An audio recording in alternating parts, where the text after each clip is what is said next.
It smelled really good in there. It smelled like nice leather, not poop.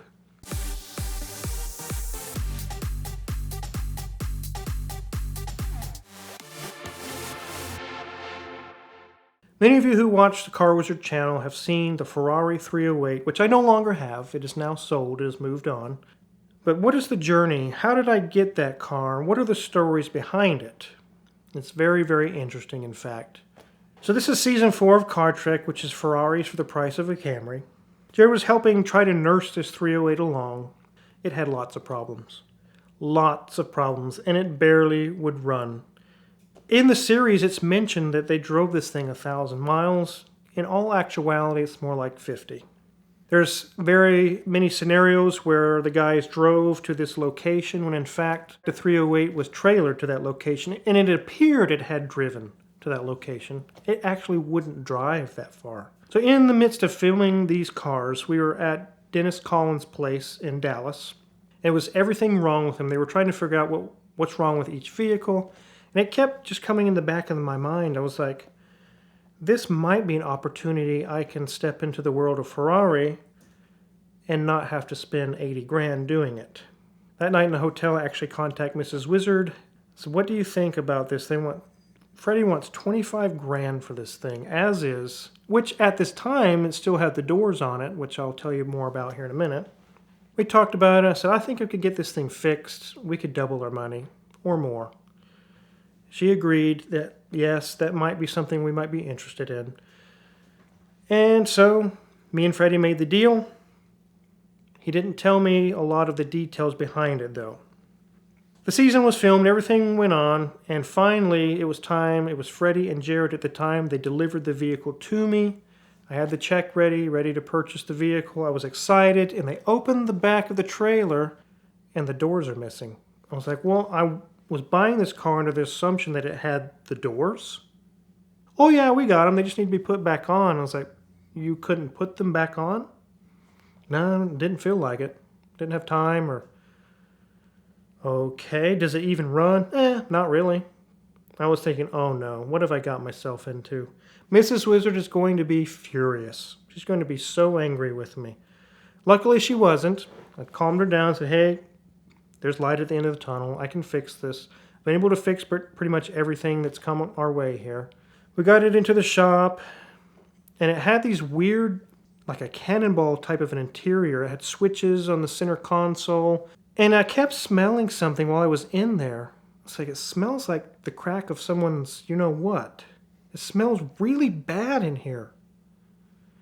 And finally, I got to smelling around, and it was because during the filming of Car Trek 4, the car was driven through or by a herd of migrating cows where there was fecal matter from cows all over the place. It got all over the car. And secondly, there was no air conditioning. It was very hot. And Freddie was sweating all over the seats. It smelled really bad. And it wasn't anything to do with Freddie. It's just anybody sweats on a seat. And it sits there uncleaned in this kind of a porous leather. It was really, really bad. I was like, man, this thing's not shaping up to be the gem that I had hoped it to be. And I think I got took here. I think I got taken advantage of.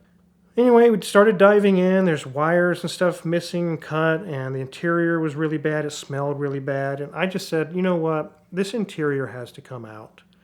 So I gutted the whole thing.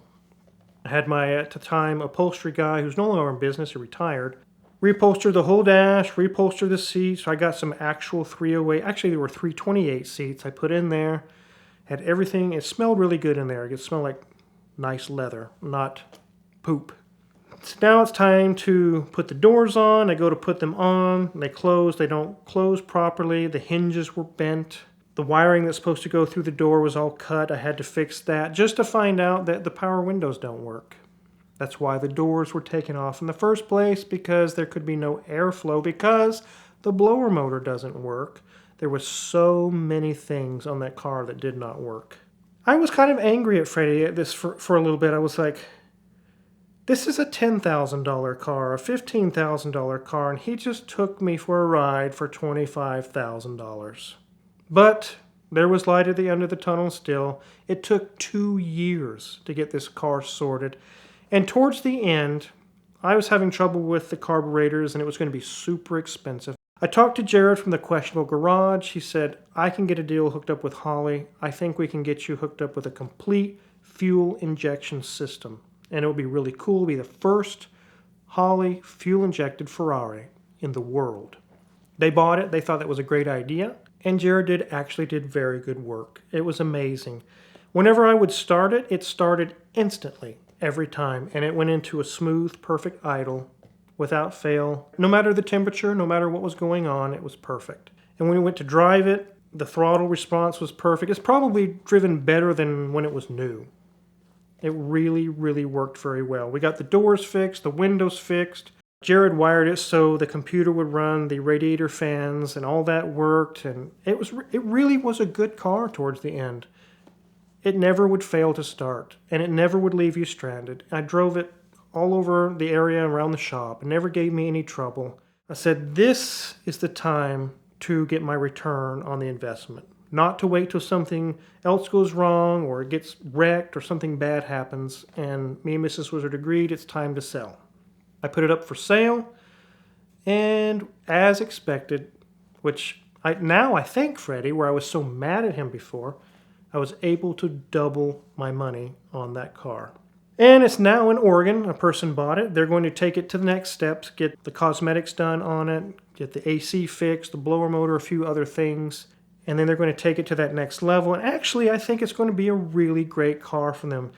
He'll be able to go to any car meet anywhere in the country. There will not be another custom fuel-injected 308 like that with perfectly dialed-in, dyno-tuned fuel injection system. It really was pretty good. Am I sad to see the car go? Yes and no. That was my first step into the foray of having a Ferrari. But seeing the prices of the parts of Ferraris and things, I guess I don't miss that. It did have some upgrades as well with the fuse boxes. It didn't have the plastic Euro fuses that corrode. It now got upgraded with Birdman glass fuses, which were much, much better.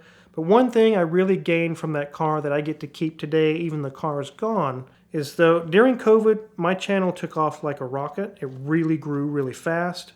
And buying the 308 was like throwing gas on a fire. It really took my channel to a new level. I think I gained 60,000 subscribers in the reveal of the 308, and our views jumped probably 30%. Over all the videos that I made of that car, the money I made off the videos is more than I sold it for. So I came out really, really good in the end. So, if you see that Freddie has a car for sale, you might want to jump on it. It could turn out to be a gold mine. It did for me. This month of VINwiki Car Stories is brought to you by Bridgestone. We've talked a lot this year about the Potenza range of tires for sports cars and supercars, but what I'm personally most excited about right now is the Dueler AT Ascent. It is their latest and greatest tire for on-road and off-road capability. I've tried so many tires for my off-road kinds, but this really seems like it's going to be perfect. It's got full-depth interlocking 3D sipes and is their latest and greatest product, so it should give me all the off-road capability and wet and snow and everything else that I want to put it through, as well as much better road manners. So check them out as well as the whole range of Bridgestone products to find out what's perfect for your ride at the link in the description below, and look forward to more amazing content on VINwiki from Bridgestone.